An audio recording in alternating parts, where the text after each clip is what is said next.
જ્યારે સમાજમાં ગુનાખોરી વધે છે ત્યારે અસામાજિક તત્વો ઘણીવાર તેને ધર્મ કે જાતિનો રંગ આપવાનો પ્રયત્ન કરતા હોય છે, પરંતુ ગુનેગારનો કોઈ ધર્મ નથી હોતો અને નેક કામ કરનારની કોઈ જ્ઞાતિ નથી હોતી.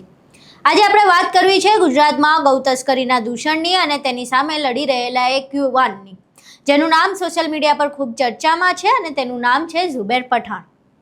ગુજરાતમાં ઠેર ઠેર જગ્યાએથી ગૌ તસ્કરી રોકવા માટે ઝુબેર પઠાણ અને તેમની ટીમ ખૂબ જ સુંદર કામગીરી કરી રહી છે. આ કામગીરીની સૌથી મોટી અને આંખ ઉઘાડનારી બાબત એ છે કે આ તસ્કરીમાં કોઈ એક ધર્મ નહીં પરંતુ ચોક્કસ સમુદાયના લોકો જ કાયદાનો ભંગ કરતા ઝડપાયા છે. આજે આપણે આ મુદ્દાને કોઈ નફરત ફેલાવવા માટે નહીં પરંતુ સમાજની વાસ્તવિકતા અને કાયદાના રક્ષણના એંગલથી સમજીશું. નમસ્કાર, તમે જોઈ રહ્યા છો ચક્રવાત ન્યૂઝ. હું આપની સાથે હેમલ.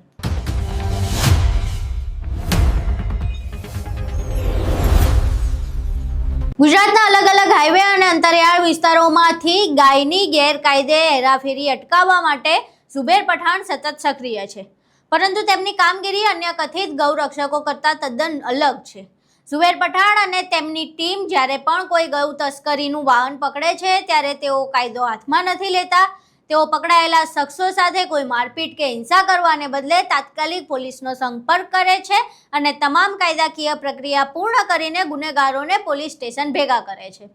લોકશાહીમાં કાયદાનું સન્માન કેવી રીતે કરી શકાય તે આ ટીમની કામગીરી પરથી જોઈ શકાય છે. તાજેતરમાં બનેલી કેટલીક ઘટનાઓ પર નજર કરીએ તો ઝુબેર પઠાણ દ્વારા પકડવામાં આવેલી ગૌ તસ્કરીની ગાડીઓમાંથી જે લોકો પશુઓને ક્રૂરતાપૂર્વક લઈ જતા ઝડપાયા છે તેમાં હિન્દુ સમુદાયના લોકોના નામ પણ સામે આવ્યા છે.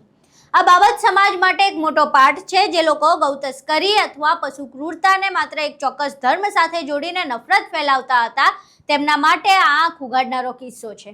પહેલા અહીં ગૌ તસ્કરીના વિડિયો જોઈએ. વરનામાં તો કોણ ત્યાંથી લાયા? ઉભરે આ હું બોલ્યો વરનામાં હમણાં મને કે સમિયાલા થી લાવ્યો. બોલ સમિયાલા મેને નહીં કીધું વરનામાં તમને. કોણ ત્યાંથી લાયા? વરનામાં કોણ તેથી લાવ્યો એને? મારી વાત સાંભળો. અમે વાત કરી લઈશું વરનામાં ગાય ડાયરેક્ટ. એટલે તમે તહેવારમાં આવી ત્યારે ના ના વાત બરાબર. જો તમે આપણે ગાય લઈ જાવ છો બરાબર, હા. તમારા નામે બધા મુસલમાનો પર બદનામ થઈ ગયું ના ના વાત સાચી. બરાબર છે. હા એ વાત એટલે પાલતુ અમારે બંધી જ ગયો છે. હું છે નહીં કશું. બોલાવો. તું સમિયાલાથી બોલ્યો તો અત્યારે. એટલે તમે સમિયાલા બોલ્યા, હવે તમે આપણે હલો. વરનામાં કહો છો બરાબર છે. હા, તાંદલજામાં એક કતલખાનું હોય તો બતાવો. હું હિન્દુ છું તો તમે પંચાયતી કરવાનું. બદનામ થાય. તાંદલજામ કપાય. ગાય કતલખાને ના લઈ જતા ના ના જોડે ચાલો એવું હોય તો બરાબર છે. ખોટા 112 કામમાં. ફોન કરો અક્ષાબેન. મારું તમને આધાર કાર્ડ લાયસન્સ આપી દઉં છું તમને. પણ આમાં લાયસન્સ પરમિટ કઈ છે? અમારું પરમિટ આપો. બરાબર. અને ઈદના તહેવાર પર તમે લઈ જવાવાળા હો. આ ઈદનો તહેવાર છે, ચાલી આવે એવું તો પાછી ત્યાં મૂકી આવી. ના ના ના ના પાછી પણ આવું ચાલે નહીં ને. આ પોલીસ હમણાં સ્ટેશન ઈદના જશે. તહેવારને 3 દિવસ બાકી છે. તમે હું કાઢું બોલ, લઈ ફોન જશો. કરું હવે તમે પોલીસ કેવી રીતે ફોન કરો મારી 112 નંબર પર. વાત બરાબર. એમાં 112 તમે નંબર ફોન કરો. ફસાઈ જાવ. વાત બરાબર. જેનું મારે છે ગાડી એનું main આપો. આ કીધું મેં બી આ ભાઈ એની રીતે વેરિફિકેશન કર્યું ને મારી રીતે કર્યું ને આ ખોટી રીતે હા, ક્રોસ ઈદના તહેવારને હવે 3 દિવસ છે. હવે ફાલતુ કઈ કેવી રીતે કાઢવામાં આવે છે? આવે છે આવે છે. કે અમે કઈ અમને આ વસ્તુનું લેવો દેવો નથી. गाड़ी को पुलिस स्टेशन ले लो. हर दिन यही ड्रामा चल रहा है.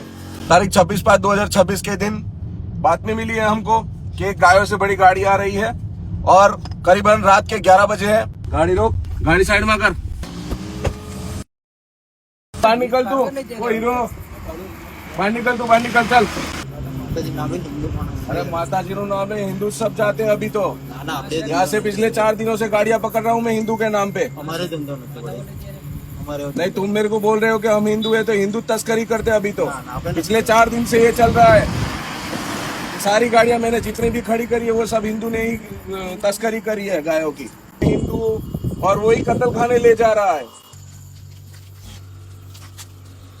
ये सूरज तीर भवन से बात कर रहा हूँ मेरी. बहुत तक मारूंगा बाकी चमड़े फटने तक. ये गायों की तस्करी में आता है ये सब मामला. आज છોટાઉદેપુર થી બોડેલીની વચમાં બોડેલીથી સુધાપુરાની વચ્ચે આજે ગૌવંશ ભરેલી એક ગાડી પકડાઈ છે. ગાડીના ડ્રાઈવરનું નામ છે ભરતભાઈ અને સાથે હતા ગોપાલભાઈ. ગાડી હું પોતે પકડી છે. શાહિદ મંસૂરી ઓલ ઇન્ડિયા મજલિસ ઇત્તેહાદુલ મુસ્લિમીન ગુજરાત પ્રદેશનો ઉપાધ્યક્ષ. અને આ ગૌવંશને કતલખાને લઈ જવા તો એવું લાગે છે. અને જોડે જોડે ગાય જે જગ્યા કરતા ગાડી નાની છે અને જગ્યા કરતા પણ વધારે ગાયો ભરેલી છે. અને એને તમે દેખી શકો છો કે ત્યારે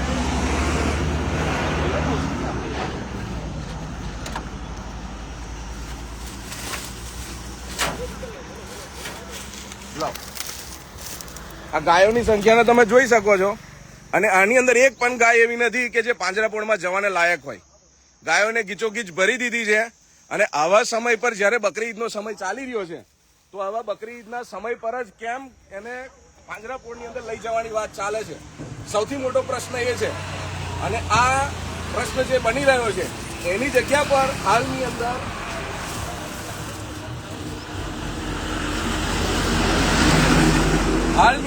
જે આ ગાયોને લઈ જવામાં આવી રહી છે એની જગ્યા પર કોઈ અબ્દુલ હોત હમણાં તો આજે એને કાં તો મારી નાખવામાં આવ્યો હોત, કાં તો મારીને ઢોર જેવો બનાવી દેવામાં આવ્યો હોત. આ ભાઈનું કહેવું એવું છે કે એ રોજે રોજ આ ધંધો કરે છે અને આ ગાયો ક્યાં લઈ જવાય છે અને કોના કહેવાથી લઈ જવાય છે એ ખરેખર જાણવાનો વિષય છે. ગાડી છે નાની અને ગાયો છે વધારે.